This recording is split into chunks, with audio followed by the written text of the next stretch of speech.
Bonjour à tous, j'espère que vous allez bien ce matin. Alors, je suis avec ma tasse de café, je démarre la journée tout doucement.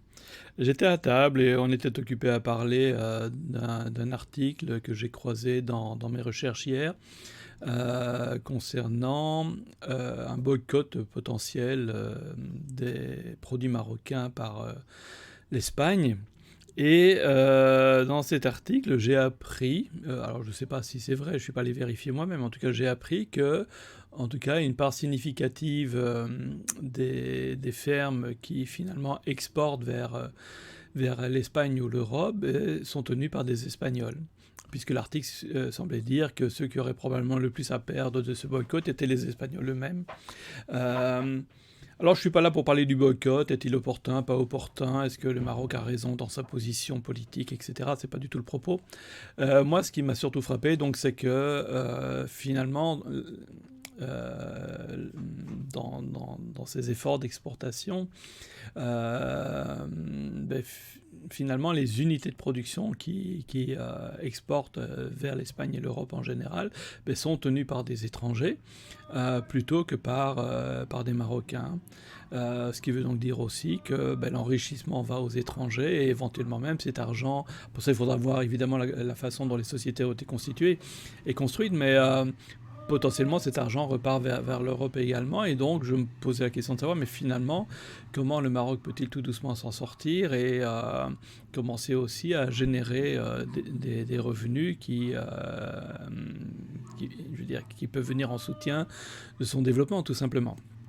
Alors je ne vais pas rentrer dans le détail des choses, je veux dire, je n'ai pas fait des études économiques concernant ce sujet pour savoir ce qu'il en est exactement, je parle plutôt à chaud par rapport à ça.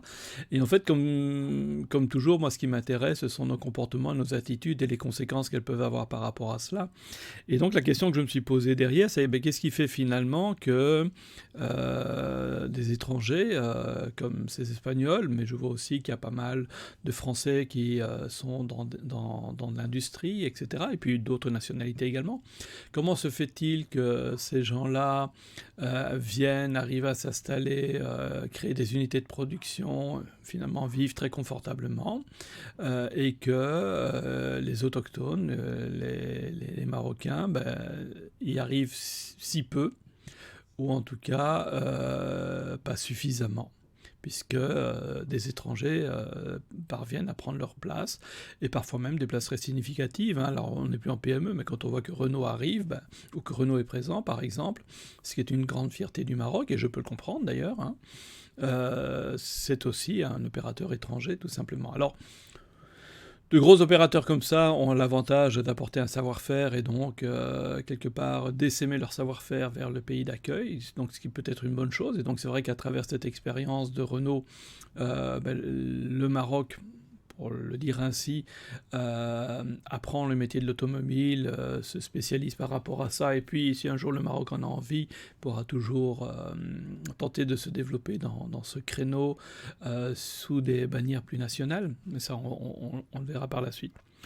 Euh, Pourquoi est-ce que ce sujet me préoccupe tant ce matin? C'est parce que ce week-end, je vais donner un cours dans une petite business school dans le nord du pays.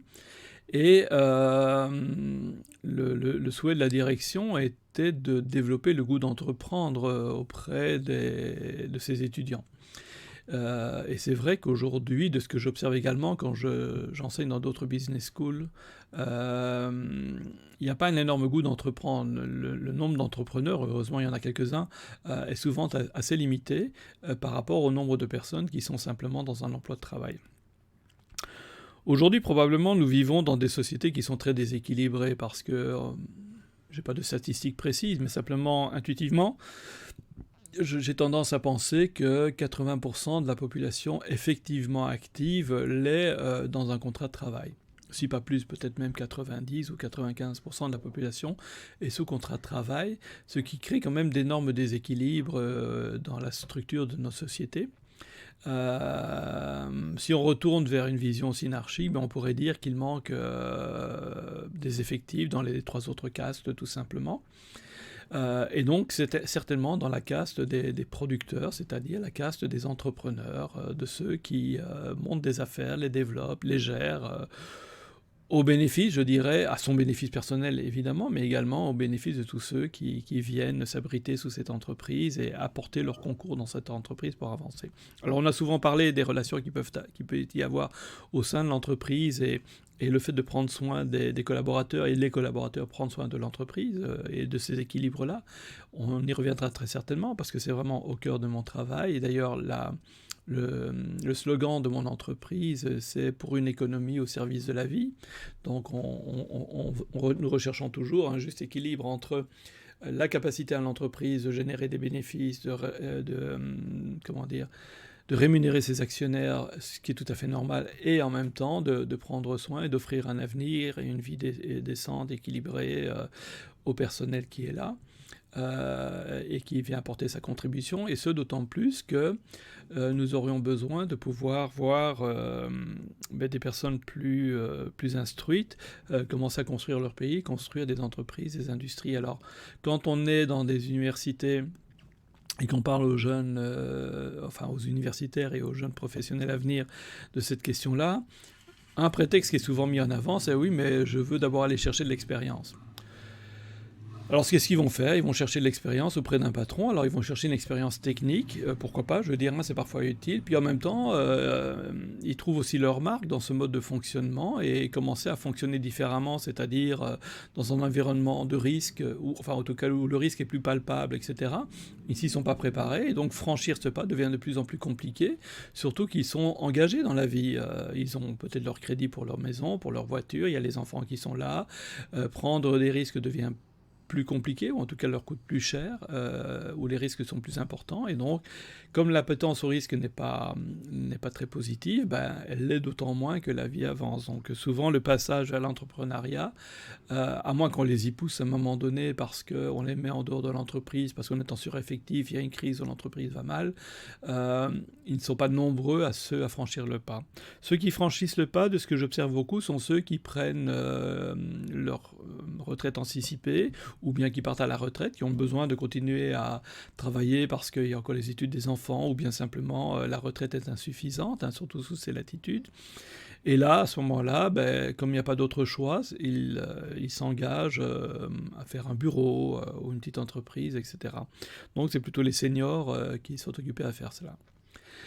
Donc la question plus fondamentale qu'on se posait à table ce matin autour de cette question, c'était mais qu'est-ce qui fait d'abord qu'on en est arrivé là, c'est-à-dire que ce soit les étrangers qui aient créé des unités de production qui leur sont profitables en exploitant quelque part la terre du Maroc, et donc le capital qui, de manière légale en tout cas, appartient au Maroc.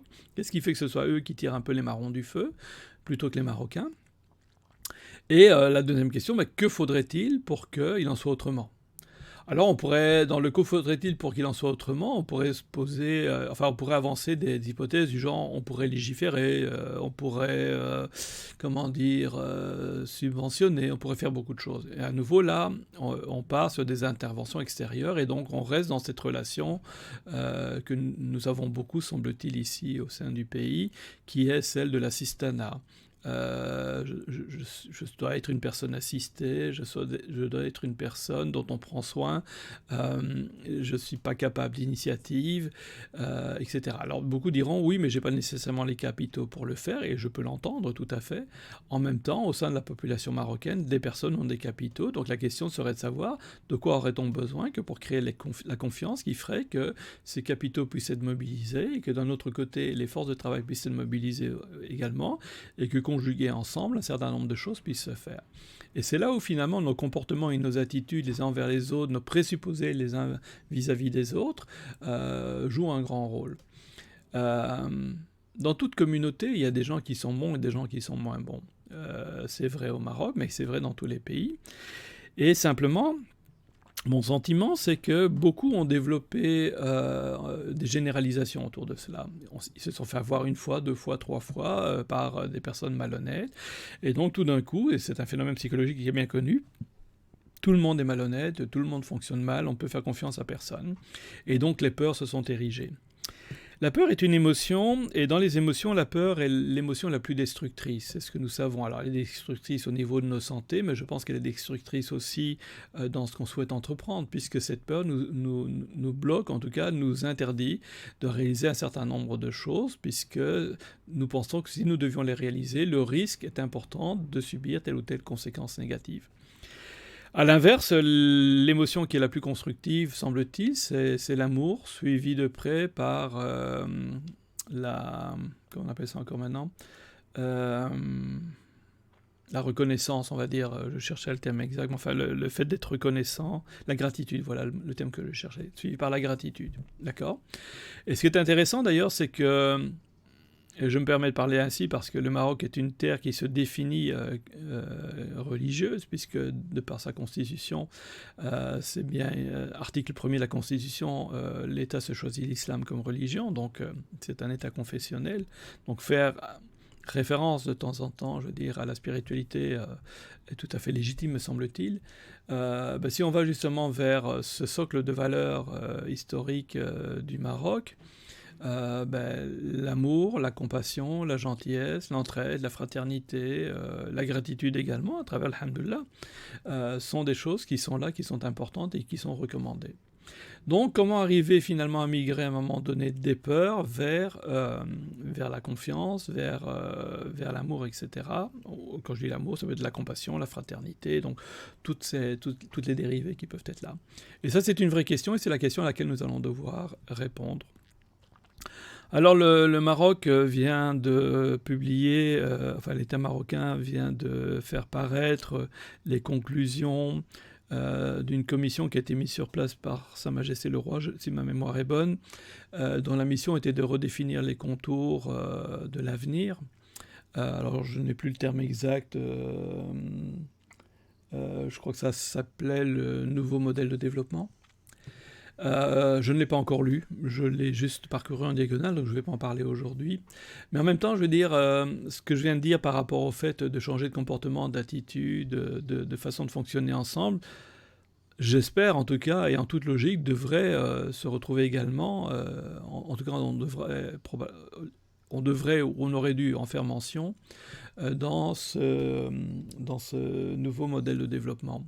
Parce que se développer, mettre des jalons et dire, par exemple, je ne sais pas si c'est ça qui a été écrit ou autre chose, je dois vraiment aller voir, mais quand on devrait construire des routes, des hôpitaux, des industries, oui, formidable, c'est une très bonne idée et je pense que j'aurais pu y penser probablement aussi. Par contre, comment y parvenir, c'est une question fondamentale et j'espère que ce rapport en parle. Et si ce n'est pas le cas, probablement devra-t-on faire le pas par rapport à ça, franchir ce pas, parce que c'est une question importante. Alors, je me doute qu'un certain nombre d'institutions, dont des universités, vont prendre ce nouveau modèle de développement qui a été proposé et réfléchir et regarder comment ils peuvent s'inscrire par rapport à cela.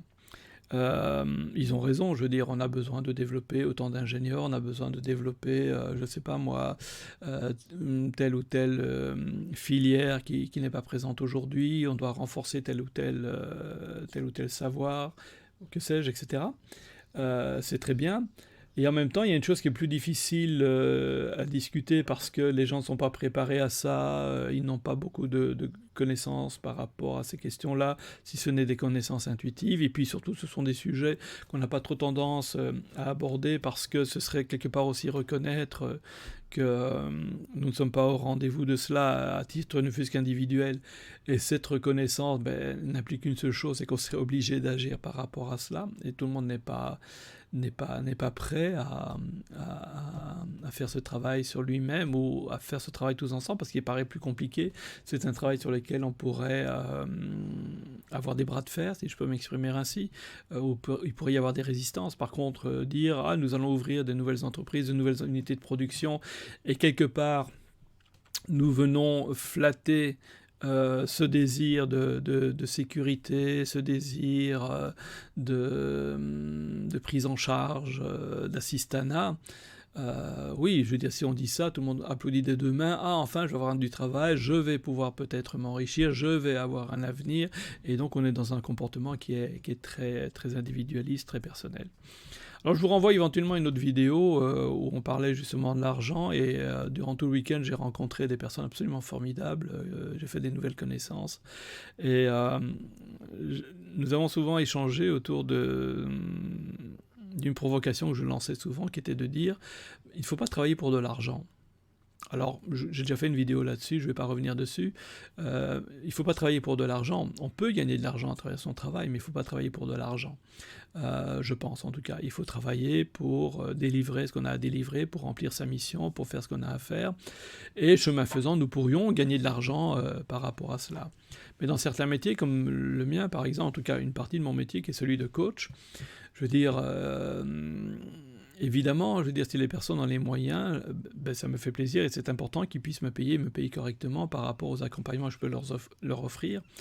Mais le fait qu'ils me payent ainsi, qu'ils me payent le prix du marché, voire un prix un peu plus haut que le marché, me permet aussi de pouvoir accompagner des personnes qui, elles, sont dans le besoin, n'ont pas du tout les moyens de pouvoir payer parce qu'ils font vraiment partie des tranches, des franges les plus pauvres de la population. Et eux aussi ont besoin d'être accompagnés, peut-être même plus encore que les personnes plus nantis, qui ont d'autres soucis, qui ont d'autres problèmes, j'entends bien, mais ces personnes-là, de ce que j'observe, ont parfois des problèmes bien plus fondamentaux, et elles ont besoin aussi de pouvoir disposer de quelqu'un, en tout cas pouvoir faire appel à quelqu'un et y accéder. Et il est important de pouvoir continuer à faire son travail, même si on n'est pas payé. Et c'est en ça que je disais justement, l'important, il ne faut pas travailler pour de l'argent, il faut travailler pour remplir quelque part sa mission, mais en même temps, on peut aussi gagner, et on devrait même pouvoir gagner sa vie à travers le métier que l'on fait. Maintenant, l'idée n'est pas nécessairement d'être immensément riche, d'être le plus puissant, le plus fort, avec la plus grande villa, la plus grande voiture, c'est pas le propos. Donc on a de quoi boire, de quoi manger sur la table, un toit, une certaine sécurité, de l'argent pour mener les projets ou les projets personnels ou familiaux que l'on a. Je veux dire, c'est largement suffisant à mes yeux, mais après ça, chacun a le droit de poser les jalons là où il a envie, mais je pense que vous aurez compris mon propos.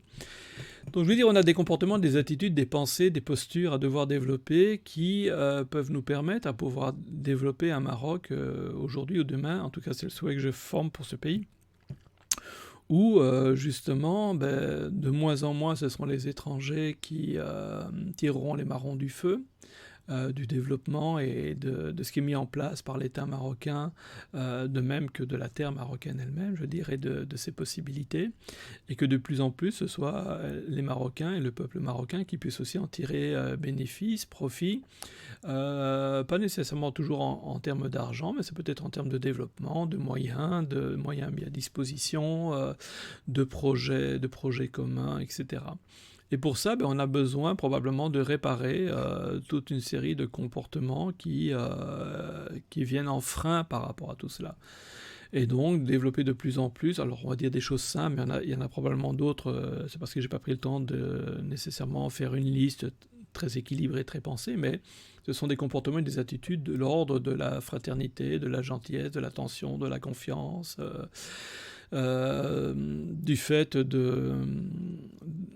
peut-être de se voir trahir une fois sa confiance, mais malgré tout continuer à être assez entêté et à apprendre aux autres. Bon, évidemment, écarter celui qui n'a pas été digne de confiance, mais quand même la donner à celui qui le remplacera, et de s'entêter comme ça jusqu'au moment où les choses commenceront à prendre, et ainsi aussi, tout doucement, apprendre aux autres que d'autres choses sont nécessaires et possibles. Ça peut être aussi, et là on revient alors dans le monde de l'entreprise, commencer à gérer son entreprise d'une façon où on éduque également les collaborateurs. Une question m'avait été posée ce week-end autour de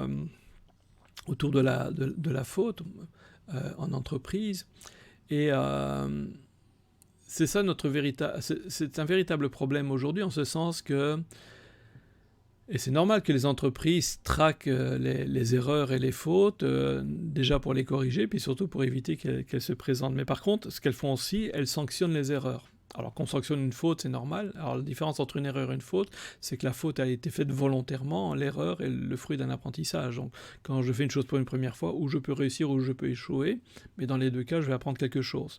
Par contre, une faute, c'est je sais qu'il ne faut pas le faire et je le fais quand même. Donc là, il y a une mauvaise intention. Ça, c'est pas admissible, je pense. Et il est normal que l'entreprise puisse sanctionner pour ça. Mais par contre, si l'entreprise ne laisse pas d'espace pour que l'erreur puisse malheureusement peut-être exister, mais ça veut dire aussi qu'on est dans des entreprises, dans des environnements où les apprentissages ne sont plus possibles parce que les gens sont tellement tétanisés, ont tellement peur, ils ont tellement besoin de leur salaire que finalement ils ne prendront pas l'initiative ou ils n'auront pas le courage d'aller vers les apprentissages qui sont parfois demandés par l'entreprise et qui lui permettraient d'avancer, mais simplement parce que la sanction est beaucoup trop forte. Donc aujourd'hui, en fait, et c'est ça tout le problème que nous avons en particulier avec nos plus jeunes recrues dans l'entreprise, c'est qu'il n'y a pas d'espace qui est laissé à l'apprentissage. Et toute personne qui aurait commis une erreur, bon, une faute c'est normal à la rigueur, mais une erreur, serait un peu marquée du fer rouge, si bien que sa carrière risque d'en pâtir, ou il aura une mauvaise évaluation de fin d'année, etc. Parce que cette intelligence autour de l'erreur n'est pas suffisamment mise en place. Donc là aussi, ce sont des postures que l'on doit être capable de développer, surtout si on est entrepreneur, et même si c'est parfois difficile, qu'on n'a pas beaucoup d'argent, ou bien qu'on a pu mobiliser du capital à risque, mais bon, même ça c'est limité. Bon, on doit accepter qu'il y aura des erreurs parce que ce sont des entreprises, je veux dire, de dimension humaine, ou en tout cas qui ont la dimension humaine, en ce sens que ce sont des humains qui y travaillent. On pourrait opter évidemment, si on cherche la maximisation du profit, à, à outiller nos entreprises et à faire en sorte qu'on ait des entreprises qui soient 100% mécaniques, enfin 100%, où la production est faite à 100% par des robots, mettons.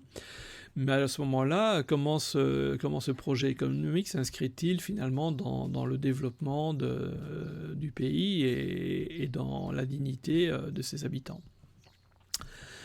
Maintenant, si on parle par exemple d'université, nous avons des jeunes qui étudient, le besoin de leur donner le goût d'entreprendre, c'est certain, mais la question qu'on pourrait se poser plus fondamentalement au niveau d'université, c'est, ok, en marge des cours, au-delà des savoirs et des connaissances que vous dispensez, qu'avez-vous besoin de dispenser également comme enseignement, même si ça n'en prend pas la forme,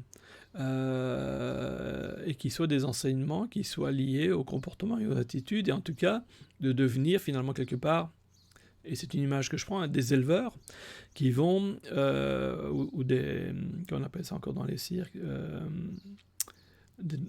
oui, dompteur, c'est pas le bon mot, alors en tout cas, bon, peu importe. Donc, des personnes qui, à travers leur comportement et leur attitude, vont former avec leur intelligence, avec leur façon de faire, vont forger les caractères, les comportements, les attitudes et sublimer les qualités qui sont nécessaires que pour entreprendre et dépasser le goût du risque, prendre ses responsabilités, etc. Ça ne passe pas nécessairement par des enseignements, je pense que ça ne passe surtout pas par des enseignements de type ex-cathédra, j'entends où on a un professeur devant son tableau, face à l'hémicycle, en train d'expliquer des choses. Non, je pense que c'est beaucoup plus dans les comportements, les attitudes des membres de l'université vis-à-vis des étudiants, et c'est... Parce qu'en fait, en communication, si j'agis d'une certaine façon, l'autre va nécessairement réagir face à cela, mais en fonction de la nature de ma réaction à la base. Donc, quelque part, il s'adapte. À partir du moment où je commence à adopter des comportements et des attitudes qui vont dans un sens, nécessairement la personne en face va naturellement s'adapter à cette communication et commencer à développer les comportements et les attitudes qui sont censés venir en face. Et puis si ce ne sont pas les bons, à travers la réaction qu'il aura en retour, il va apprendre tout doucement à migrer vers des comportements et des attitudes qui lui seront bénéfiques. Et le but, c'est de le faire pour le bien de l'autre, même si on peut parfois être un peu dur, ou paraître dur, exigeant. Mais le but, au bout du compte, c'est d'arriver à pousser l'autre au-delà de sa peur, à développer des comportements et des attitudes qui peuvent lui être utiles pour lui-même, bien sûr, parce que derrière, une fois qu'il les aura, qu'il sera à l'aise avec ça, il pourra entreprendre, peut-être aura-t-il une vie bien plus confortable parce qu'il gagnera peut-être mieux sa vie, et en même temps, il fera œuvre utile. C'est vrai qu'une personne qui, à un moment donné, est à la tête d'une fortune, soit parce qu'il est amené à la gérer à travers du capital risque qu'on lui a accordé, ou soit parce qu'il a lui-même du capital, mais qu'il met à disposition, enfin, qu'il investit dans un outil de production, dans une entreprise à travers laquelle des gens vont pouvoir retrouver de la dignité par l'économique, c'est une responsabilité.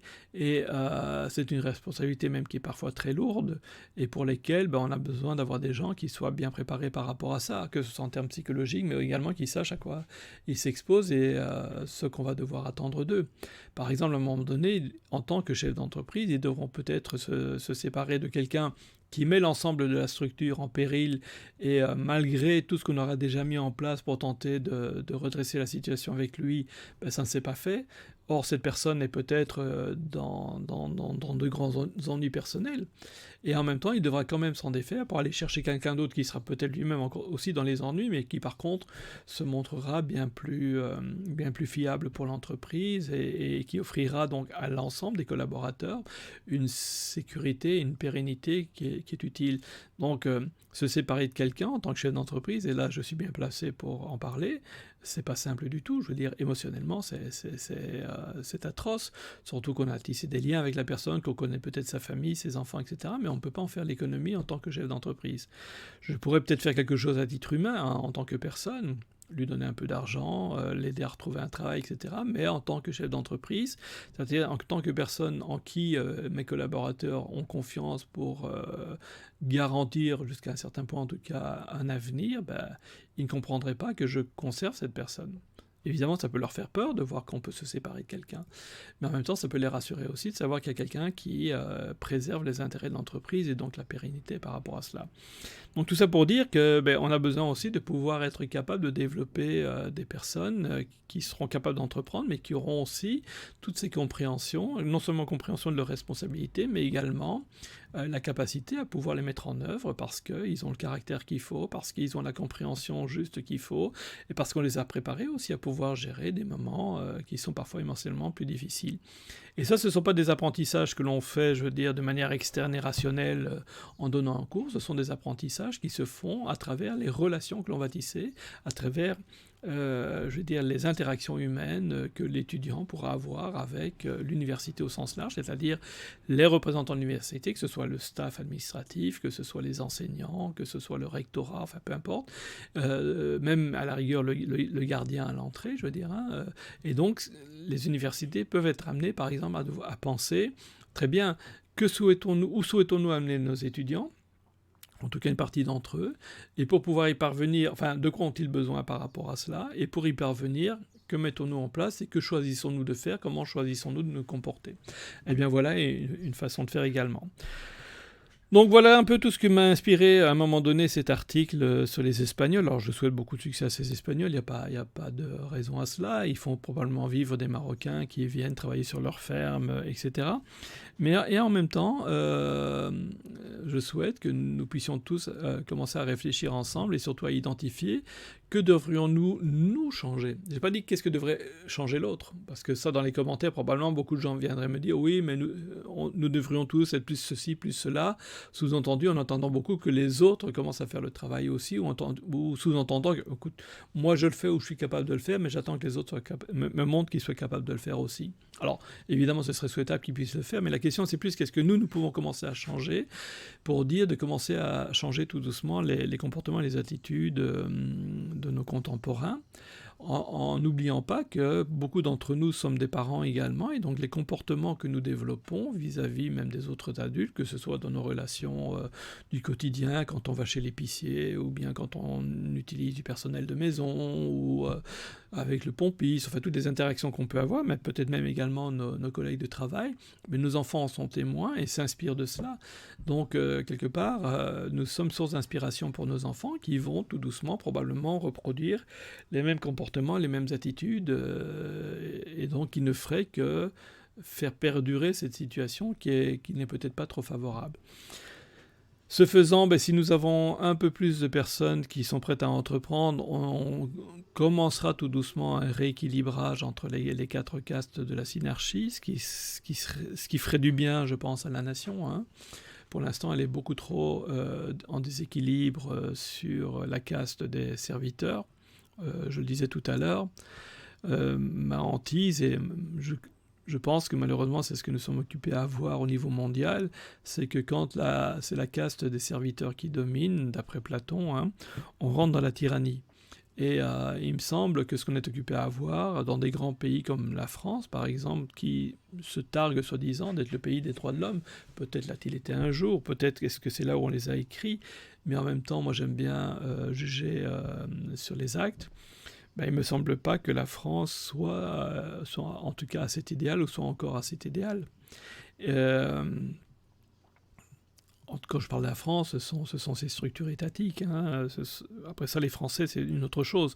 Hein. Il y a, comme dans toute nation, dans tout peuple, il y a à boire et à manger. Il y a certainement des personnes formidables en France. Là n'est pas mon propos. Mais dans le comportement de l'État vis-à-vis de ses citoyens, ben, rappelons-nous simplement que je veux dire, on n'est plus tout à fait dans une démocratie, probablement, en tout cas tel qu'on avait tendance à nous la vendre quand on était enfant et nous l'expliquer, puisque quand les Gilets jaunes sont sortis, ben, les élus n'ont pas voulu les entendre, n'ont pas